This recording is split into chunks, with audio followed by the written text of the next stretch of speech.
এখানে আছি, 10 বছর পর গিয়ে আমার যখন সন্তান হবে তারাও যখন এখানে পড়বে, স্বৈরাচারের মাঝখানে তো তারা পড়বে না। আজকের আন্দোলনটা বেসিকলি হচ্ছে আমরা অনেক দিন ধরে দেখছি যে ছাত্র আন্দোলন হচ্ছে, আমাদের রাষ্ট্র আসলে হচ্ছে পরিচালনা যেটা হচ্ছে সেটা ভালোভাবে হচ্ছে, খারাপভাবে হচ্ছে, সবভাবে আমরা জানতেছি যে হচ্ছে। কিন্তু আমাদের সরকার কিন্তু এটা প্রথমেই চাইলে স্টপ করতে পারতো, কিন্তু সে সেটা করেনি। এখন রাস্তা বেগতিক হয়ে যাচ্ছে, এখন সে এটি স্টপ করতে যাচ্ছে। কিন্তু তারা কি মানে আমাদের কি রাষ্ট্রও কি আমাদের যে ভাইরা মারা গেছে তাদের কি প্রাণ দিতে পারবে ফেরত? তারা আজকে যাচ্ছে সব কিছু ঠিক করতে, তারা চাইলে প্রথমে ঠিক করতে পারতো। কিন্তু আজকে আমাদের ভাই বোনেরা, অনেক শত শত ভাই বোনেরা মারা গেছে, অনেকজন বলা যায় গায়েব হয়ে গেছে, মিসিং হয়ে গেছে, যাদের কোনো ফ্যামিলি থেকে কোনো তারা খোঁজ পাচ্ছে না। অনেকেই আছে যে যাদের ফ্যামিলি জেলে জেলে থানায় থানায় ঘুরতেছে তাদের ছেলেকে ছাড়িয়ে নেওয়ার জন্য, বিনা কারণে অনেক স্টুডেন্টদের নিয়ে যাওয়া হচ্ছে। এটা কেন হচ্ছে? আমরা তো হচ্ছে এরকম স্বৈরাচার দেশে তো আমরা বাস করি না, আমরা একটা স্বাধীন দেশে বাস করি।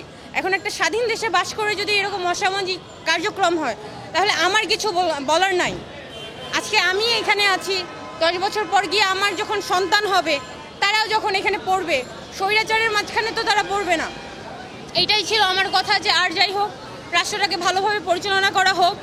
আর এই যে ভাই বোনেরা যারা মারা গিয়েছে তাদের বিচার চাই, আমি আর কিছু চাই না, তাদের বিচার চাই। সুস্থভাবে আমাদের রাষ্ট্রটা পরিচালনা করা হোক, আমি এটার বিচার চাই। জানতে চাই যে আপনারা মানে আজ বা এখন এসে সোচ্চার হলেন, তো এই সোচ্চারটা আরো আগে হওয়ার প্রয়োজন ছিল? এইটা আগে আরও হওয়া উচিত ছিল, তবে আমি নিজে প্রথম দিন থেকেই গিয়েছি। আমি প্রথম দিন থেকে বিভিন্ন জায়গায় ছিলাম, কারণ আমি নিজে একজন স্টুডেন্ট, আমি কলেজে পড়ছি। তো আমি নিজে দেখেছি যে 21 তারিখ কী হয়েছে, বন্ধের সময় ইন্টারনেট যে বন্ধ ছিল সেই সময় কি হয়েছে।